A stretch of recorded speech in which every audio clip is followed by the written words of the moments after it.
Hello and welcome to Scrolling with Ceazor. Today is February 23rd, 2026. Today's Monday, and let's get right into it, guys. Hope you had a nice weekend. I was okay. So let's take a quick look at the charts before I get into the tweets I have selected. As always, though, this is not financial advice. You do you. This is all just my own biased hot air opinions based on the stuff I'm looking at. Okay, so ETH is down a little bit this morning. I woke up, it was down. It's recovering, starting to recover. It's outside my range, but I'm not going to make any adjustments. I did make an adjustment yesterday. I brought my range down a little bit, and but I wasn't able to catch this bottom, which is okay, I guess. And if we compare that to gold today, gold is up significantly in comparison to all the crypto. As you can see over here, all the crypto's down about 3%. Well, this is only ETH and BTC for the most part. And then, gold is up almost 1%, but looking good in my range. I'm just going to leave it. And let's moving on to the news today. Okay, so the first thing I want to talk about is on Friday, I talked about how the Supreme Court judges overruled Trump's tariffs, sort of. I misunderstood things a little bit. I still think it's not great that, he campaigned on the idea that he will impose tariffs on other countries. People voted for that, and then he started doing it. And then these judges came along and said, no, you can't. Now, after doing a little bit of research, talking to some friends about this, I've got a grok little explanation here. You can read through this if you want. But basically, it is, what I misunderstood was they didn't say that, his tariffs were illegal and they must be reversed. He just said they basically ruled that his process was illegal. He's supposed to bring these ideas to Congress and allow Congress to pass it. He can't just unilaterally take over. And that's kind of nice. And if we think about Congress, I've also asked, there are 435 voting members in the House of Representatives. So that means instead of one guy deciding to do, to put a tariff on this country or that country, 435 Americans choose to do so. Now, these are elected officials, of course, congressmen are elected, and so they're supposed to be the voices of their constituents to reduce noise and unneeded debate, right?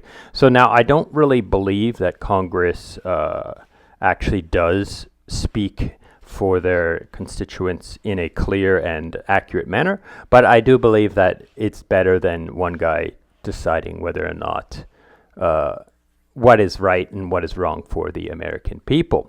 So I'm kind of on the fence now. I do think maybe I was wrong in saying that, the Supreme Court judges were, 6 people were deciding the fate of America, and because they're not saying, cancel the tariffs. Tariffs are not allowed. What they're saying is, Trump has to ask Congress to do this. And Congress has to decide to do it. And you can read through all this, and you can do a little bit more research on yourself for yourself. But there is one specific sentence in here that kind of stands out and kind of puts it in the place. And right here, okay. The president to regulate importation during declared national emergencies does not extend to imposing taxes like tariffs. So even if it's a national emergency, the government, Donald Trump's not allowed to oppose taxes in order to increase taxes, which tariffs kind of are, right? They're a tax on other countries, but they're still a tax, right? And the American people end up paying those, because if they want to buy foreign products, they have to pay more for it, right? So that is kind of like imposing a tax. And in order for the government, the president to impose more taxes, that he needs to push this through Congress. And all of the congressmen need to vote on whether or not they believe that the tax is in the benefit of the populace. Okay, so I like to backpedal a little bit on that and clarify what I've learned since then. And so keep learning, keep researching, keep thinking, and be critical about your thoughts. Don't be arrogant and don't be stubborn when you say something. You're allowed to correct yourself if you're wrong. Okay, so moving on. Okay, so here we have a tweet from Arbitrum. As you can see, Arbitrum's PYUSD, that's PayPal's US dollar stablecoin, is on the rise. As you can see, since February, it's just been printing 290 million, so almost 300 million extra stablecoin deployments onto Arbitrum from PayPal. Now, this is, if you don't know what PayPal is, you're probably living under a rock or you're 14 years old. But yeah, so that's good. More and more stable coins. Awesome. TVL and Arbitrum going up. Awesome. I'm always a big fan of Arbitrum. I don't use it as much as I should because like I always say, I'm a yield farmer and I go where the juiciest yield is that I feel safe. And sometimes Arbitrum's yield is not the juiciest. Okay, so moving on. Okay, so here we have a tweet from Liquidity, both stablecoin. It says borrow rates are falling. At Liquidity V2, Liquidity V2 has the lowest rates by a wide margin. So if you do compare your rates to borrow, they are quite low on Liquidity compared to other places. Now, if you think of it this way, like this is borrowing versus WST ETH, this is borrowing versus Rocket Pool ETH, and on borrowing on Aave, borrowing USDT on Aave, is basically the cost to borrow versus any of their collaterals, which include these ones, I think, as well as other things. Compound the same. You can just kind of compare the rates. It's cheaper on Liquidity. And the thing about Liquidity is you can decide what rate you want, whereas on Aave, you can't. Now, you might get redeemed if you decide to pay much less than everyone else. You will, if BOL goes below peg, then you may get redeemed. However, I did do a video a little while ago on redemptions and how to make them profitable and so forth. But you can check that video out if that's something you want to do. But anyhow, I do think, it's worth it. I like to I hold BOL myself, and I have minted it, and I am, arbing this interest rate. I'm keeping my interest rate as low as possible. Okay, moving on. So here we have Yearn talking about Term Labs fixed rate lending vaults on Yearn. So this is pretty interesting. Okay, we're seeing a lot more of this like fixed rate lending, and I wouldn't consider Liquidity to be fixed rate because you can adjust it, right? But it is sort of fixed. Like you could borrow at a fixed rate. It's just you might get redeemed if you're borrowing below everyone else. Whereas here, this is a new protocol that I'm not completely aware of. I have to look a little bit deeper, and you can read through this as well. But it's fixed rate lending is something that's been missing from DeFi for quite a long time. There have been many experiments in the past on trying to get it to happen. But as institutions are coming in, as high net worth individuals are coming in a lot more, and it's not just degens levering up and shady, leveraging from centralized entities trying to build huge businesses. Now we're starting to see a lot more of this demand for fixed rate lending so that people can kind of borrow and the institutions can borrow with a long-term vision and know that their rate will stay stable. One of the places that I always liked using was Dala from Inverse Finance. They have fixed rate lending as well. Well, it's fixed rate minting of a stable coin. I used it quite a bit in the past. I'm currently not using it because my term expired and the lending rate was quite high when I last checked it. Okay, so anyways, you can check out this Yearn vault with Term Labs.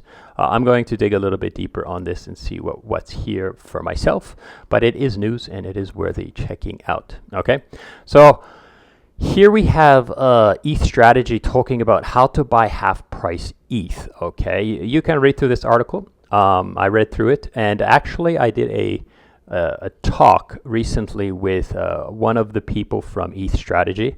I'm going to post that soon. I was just waiting for the weekend to finish. I'll post it later today probably. It's already uploaded to my YouTube, but I haven't made it public. And we talk about this as well as other things. It's a pretty long interview. It's about an hour, 20 minutes or so. So you can check it out. But to give you an idea of like just simply how do you use ETH Strategy to get some half price ETH, okay? So basically if you go to ETH, let's say ETH right now, it's like 1,893. So let's just use 2,000 as the number, even though it's not correct, but just to make it a little bit easier. So let's say ETH is worth $2,000. So you come to ETH Strategy and you give them $2,000, right? And they give you two things. They give you a CDT and they give you an convertible NFT. So you get an NFT that will basically allow you to take 1 ETH in the future, okay, anytime in the future before 4.2 years from now, and you get these CDTs which you can sell, and the price of these CDTs are going to be like this is not live yet, right? But so the price of these CDTs are going to float around 50 cents, okay? So you get 2,000 CDTs and you get an NFT that's redeemable for 1 ETH, okay? And then you can sell those CDTs for US dollars, and if they're worth 50 cents at the time when you sell them, then you get back $1,000 roughly, right? Like there's some, maybe some gas and maybe there's some swap fees and stuff like that, but it's a rough number, right? So then you get $1,000 back, and you still hold this NFT, which will allow you to exercise it in the future for 1 ETH if ETH pumps, right? Now it is an options token, so it's out of the money when you get it, and you have to check when you're minting it what is the strike price and stuff like that. Okay, so make sure you understand this. Like you're not buying spot ETH. Okay. Now, when you want to exercise this, you do have to recover your CDT. So you still need 2,000 CDT. So you have to kind of monitor that price. And if CDT dips even lower than 50 cents, then you can buy it cheap. And if it's above 50 cents at like 70 or 80 cents, then that would be a great time to sell it, right? And you get even back more. So you're even getting better than half price ETH. So you can check this out, read through this, as well as you can check out the video that I did on this and see if this is something interesting to you. The contracts for this process are currently in audit. So, when that audit's finished, then you will be able to see this thing live on mainnet and so forth. So anyhow, let's moving on. Okay, so Zach did a teaser tweet today. Let me read what it says. Major investigation dropping February 26th. So that's in 3 days. On one of the crypto's most profitable businesses, where multiple employees abused internal data to insider trade over a prolonged period of time.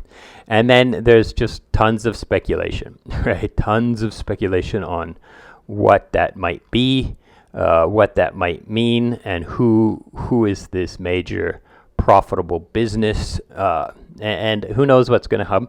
But I like this. I talked about this. I did a tweet the other day where it's like, someone like Zach XBT or even someone even smaller. Crypto's great for this because everything is kind of there for anyone who wants to look and anyone who wants to spend some time to learn how to look. And you can find the data there. But like if some major company was doing some sort of insider trading through the TradFi banking system, nobody would know unless like the only way the FBI would know is, they'd have to get a warrant to subpoena the black boxes to take a look inside the banks, or some person at the banks would have to, risk his life and or job to expose something like this. Whereas crypto's great like this. Like any kind of this stuff is just on chain. It can be tracked. It can be thought of and stuff. Now, this is insider trading, so I assume he's doing some sort of expose on a company or a crypto project that has some level of black box to it, like maybe executing trades off chain, or collecting. I don't know. We'll see what he exposes in the future. But I like this. Okay, moving on. Okay, Jordy from Cryptoland talking about yield basis.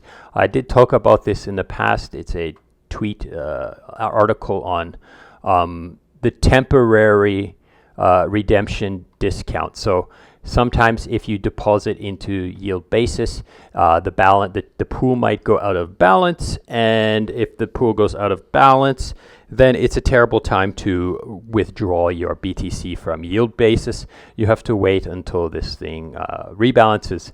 And there's a lot of talk about, Michael from Curve Finance has talked a lot about this already and said, like, they're researching, they're watching, they're collecting the data, and they're trying to figure out how to shorten the amount of time it takes for the pools to rebalance, and then also reduce the amount of impact that rebalancing kind of happens. So you can read through this article. He does a pretty good job of explaining it in less words than this article does. But these are there for you to check out. Okay.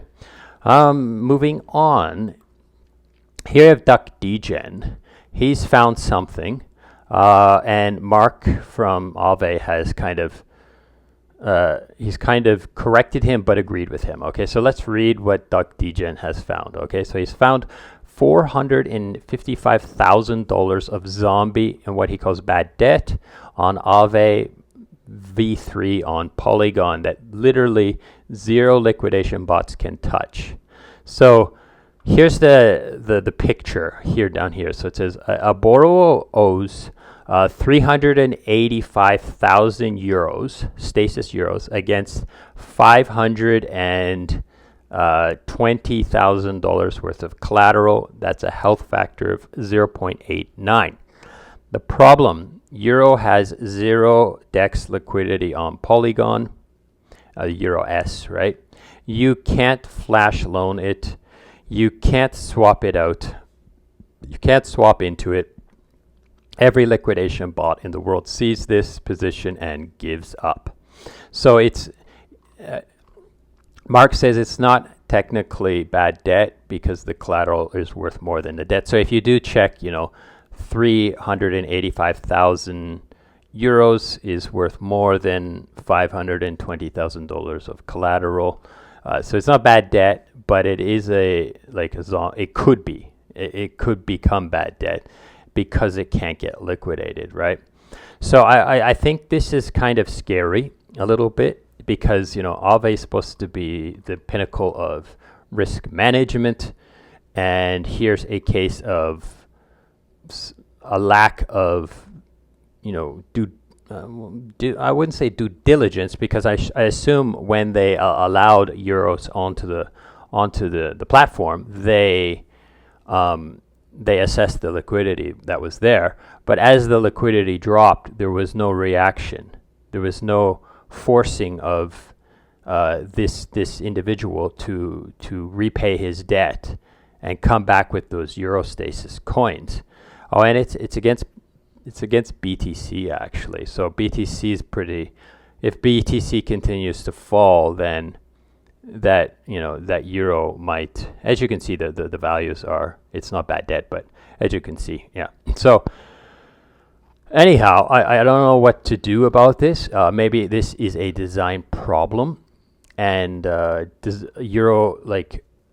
doesn't have the ability to force this guy to come back and repay his debt, and they didn't monitor the liquidity. And when the liquidity was withdrawn, it should be flash loan, some sort of in that same block. This should be liquidated or removed, or his debt can be changed to something else. I don't know how to fix the problem. I'm purely speculating here on the spot, as I will, what could be the possible solution for this.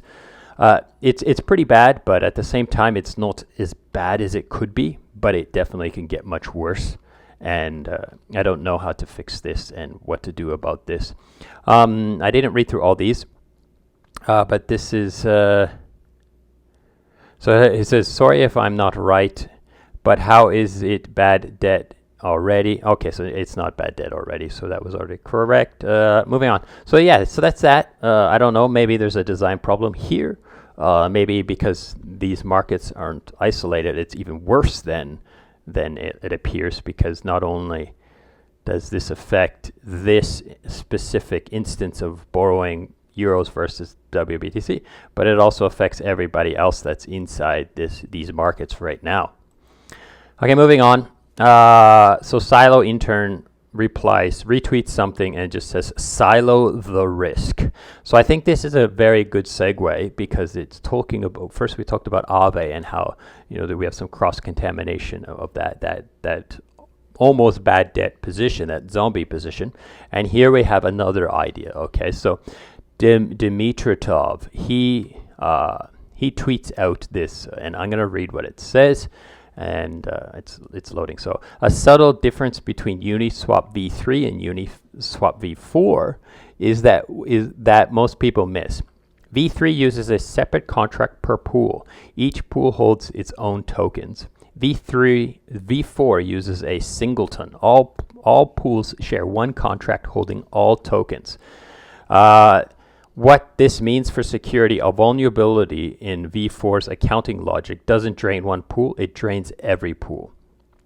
Now that's not completely fair to say. However, he does have a point. Like if there's some sort of contract vulnerability where people can withdraw tons of money from they basically can do it to all of them.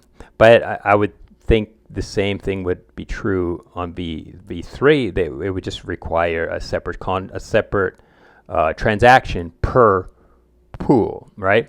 Now I think V4 used this singleton not for security reasons, but for gas optimization. Because then, like, if you're creating a new pool, you're not having to deploy a new contract. You're just having to set the parameters of that new contract, I guess, right?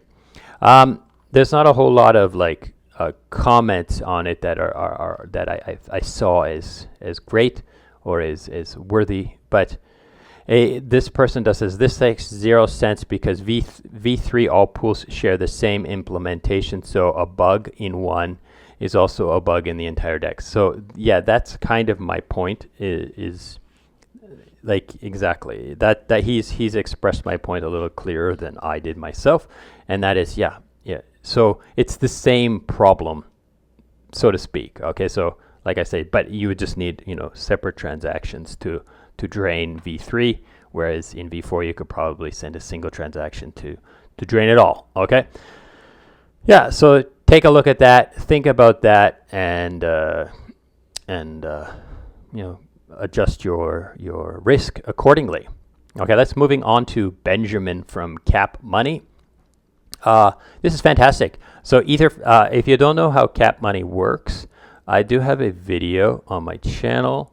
Let me kind of open it up. So Cap, you can look on my channel and see it. It's this one here, Cap Labs, interest bearing with a network of yield ninjas. Okay, so I have that video there. You can watch how it works. But essentially, there's a whole bunch of stable coins in Cap, okay? And anyone can borrow those stable coins and do anything they want with them, so long as they convince a large net worth individual to put up the collateral. So in this case, we have EtherFi. EtherFi has put collateral into Cap, right? And has, given I believe they've given this EtherFi and okay, so the M1 credit, I believe, okay, as well as Falcon. I'm not sure exactly who. It doesn't really matter. Okay, so EtherFi has put up collateral and has given some of these entities the power to then borrow those stable coins and put them to work. And the stable coins are put to work, and then when they return, some of that yield is shared with the EtherFi collateral. Okay, and here's how it works. So I'm going to read through this, basically what it says. EtherFi delegates WETH to underwrite M11 credits. So yeah, M11 credits at Cap. This allows M11 to borrow dollars from Cap's private credit platform, and M11 has set up an SPV to participate under Falcon's structured credit program. I don't really know how that works. WETH depositors receive a fixed rate on the loan that does not rely on inflationary emissions. So yeah, so just by providing the collateral and not even having to do the work, EtherFi is reaping some of the benefits of that work. So this is a fantastic system for protocols like EtherFi to get more yield for their token holders. And that's awesome. That's great. I'm really happy with them. I'm really happy with how this is working, and so forth. So now if M11 credit does, fuck up and lose all the money, then EtherFi is going to lose money too. So EtherFi does have to vet M1 credit's strategy and then also have some sort of probably legal arrangement. I don't know how it's working, but like exactly what the agreement between EtherFi and M1 credit is. But yeah, that's fantastic. Okay, that it's working as intended. Okay, moving on. Here we have FX protocol airdrop alert. So if you're using FX protocol through Railgun, check your wallets. Your shielding fees have been airdropped. No claim required this time. New to privacy, FX is now in the default token list for faceless privacy. Privacy is no longer an extra step. It's a standard. Stay shielded. Okay, so what I want to say about this, a little while ago, I had a little bit of a beef with Railgun because I have some Railgun tokens staked, and I went into their Telegram, and it's not really official Telegram. It's more like community Telegram. And I'm like, hey, what happened to the front end? And they're like, oh, anyone can do the front end. I'm like, well, yeah, but I staked some tokens with the front end. How do I access it? And they're like, you should have your own instance. Use the Etherscan. And then I was a little bit, butthurt about it. I'm like, guys, you need a front end, right? And they're like, no, we don't need it. And so, anyhow, FX USD. Why I should bring this back. I should get away from my beef with Railgun a little bit. And I should say too that Railgun does have some options now for front ends. So you can try these out. There are 3, and then you could build your own front end using this SDK. So you can check this out if that is something you want to do. But what I want to say about this is there are several privacy things on chain right now. There's Railgun, privacy pools, Veal. And the cool thing about this is that you don't see USDC, like you can use USDT or USDC on Railgun, and you can use USDC on privacy pools, but I don't even think USDC knows that that's an option. Like they might know, but they didn't set it up, they didn't try, they didn't learn about it. It's just Railgun and privacy pools adopted USDC because there's so much liquidity. So, USDC kind of lives rent free throughout crypto because, people use it, right? So then protocols adopt it because they want more users, right?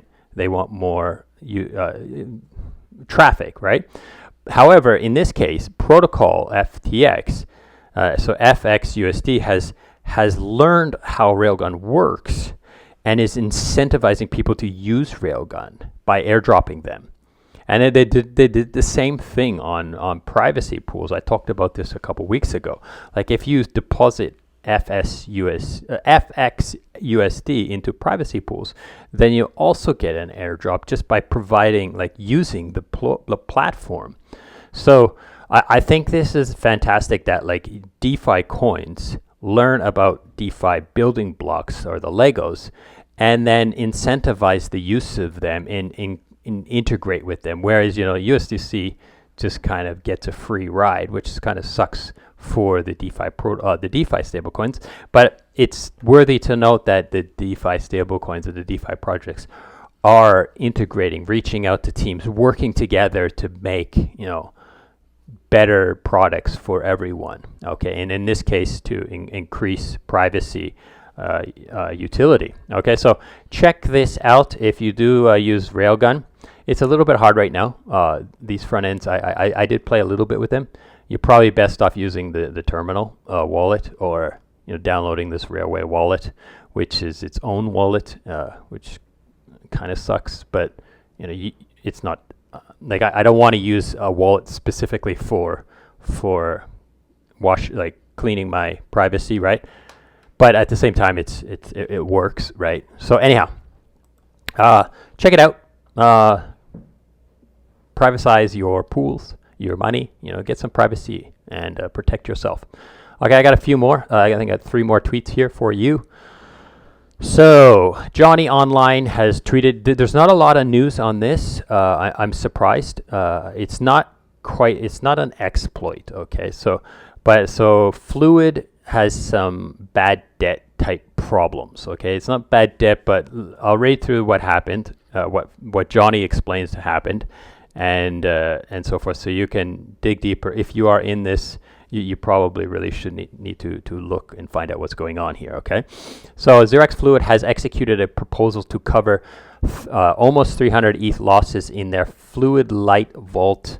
A similar loss of $500,000 occurred in 2025 as well. The strategy, so listen to this. The strategy loops ST-ETH while borrowing ETH to earn the spread between ST-ETH and ETH borrow rate. So just to make that a little clearer for those who don't understand, ST-ETH has a interest rate of roughly 2.7, and if you borrow ETH below 2.7 and mint ST-ETH with it, or buy ST-ETH with it and deposit that, then you can get a profitable interest rate, because you're looping it, and the money you're paying to borrow is less than the money you are earning from minting ST-ETH. Okay. However, it works great when the situation as I explained it. However, when borrow rate spikes, so when people withdraw their ETH from the lending side of this strategy, then the borrow rate increases, and now the ST Vault this Fluid Lite Vault is actually bleeding money, because they owe more money than they're earning. Okay, they're starting to owe more money than they're earning, and so you kind of get into a bad debt situation. And there's some talk in here. There's some people not really correcting him, because it's correct what he's saying, but you can check it out. If you are in this Fluid Lite Vault, then you probably need to find out what's going on. And then it does say that they're trying to cover the losses, 295 ETH worth of losses, which is quite a bit. So anyhow, but we'll see what happens. If you are in there, you better get in there and check out what's going on. I'll follow along and find out what actions you may or may not need to take. Okay, so I've got 2 more for you. Okay, so Healon is apparently decentralized prediction markets on Ethereum Pandora. So I heard it's supposed to go live, this Pandora thing that I did a video on it last week. Let me find it for you. So it's this one here. Parlay by Pandora multi-type prediction markets. I don't think it's called Parlay anymore, so I kind of made a mistake on that. So maybe I'll change the name of this just to Pandora prediction markets. And so you can search for it on my channel. I explain how this thing works and so forth. The main idea of this protocol is that it is decentralized. So everything's on chain. There's no execution of orders through some centralized server that can be reordered, and it's all being done on chain and clear and transparent, as well as some extra AI being used to assess the outcomes of things. And the biggest thing about this protocol is that anyone can go to it and make their own prediction market. You don't have to reach out to the team and say, hey, I have an idea for a prediction market. Can we make a question like this? I'll provide liquidity. And there's none of that. You don't need to have a conversation. You just go here, make your question, make your rules, provide your liquidity, and now there's another question there, and then you can go shill people to bet on it and stuff like that. Watch the video. It's pretty cool stuff. I'm excited. I'm going to look a little bit closer and try to, it does say here, 2 hours ago, today Pandora launches, and by nature, anyone can deploy the most unhinged, controversial markets. Yeah, so you can check it out. I'm gonna check it out myself, and hopefully I will. I might even make a question to have some fun with it. Okay, and see how things go. Okay, so last thing. This is I like to finish the show now with something that is not related to crypto. And today there's an article here from the New York Times. It found that dating for women in New York City is so brutal that some dating events, so places where women go and men go to find some potential mates, right, are charging $100 for women and $0 for men. So it's like the opposite of the sausage fest of the past. There are so few men looking for women and so many women looking for men that the women now have to pay to get into these events. Okay, and it says it's still 3-1 men to women. So it's pretty crazy stuff. It's like a flip of what happened in the past, and I find that to be pretty intriguing and interesting. Okay, now I talk to my son about dating regularly, and the advice I tend to give him is this. I say, like, don't choose women or a girlfriend based on how good she looks. Like, you want to choose someone who you're physically attracted to, that's for sure. And you don't want to choose someone who you think is ugly, okay? You don't want to do that, okay? This is what I said to him. However, you want to choose a woman who has a passion that's not you, or something that's useless. Her passion is watching soap operas. Like, this is not valuable. You want to find a woman, because at first, you guys are going to be in love. You're going to be constantly all over each other. But eventually, after time, you're going to start drifting, and you want someone who can independently, doesn't depend on you for their happiness or their goal in life. So I keep telling him, find someone who is passionate about something other than you, whatever that happens to be, so that, like, you guys can, after that initial, like, hormonal, like, stew kind of wears down and you guys are not so heavily attracted, you can stay together because you both have your own paths, so that kind of run parallel to each other, hopefully. Anyhow, so that's kind of the advice I give him, and you can kind of think about what happens there for yourself. And maybe I'm wrong, and maybe you can give me some advice to give to him, because it's too late for me. I'm already married. I've got kids, and so I'm not looking to find someone new, right? So maybe you can help me and give me some advice to what you would say to your son, or what do you say to your son. Okay, thanks so much for listening. I hope this has been interesting, and goodbye.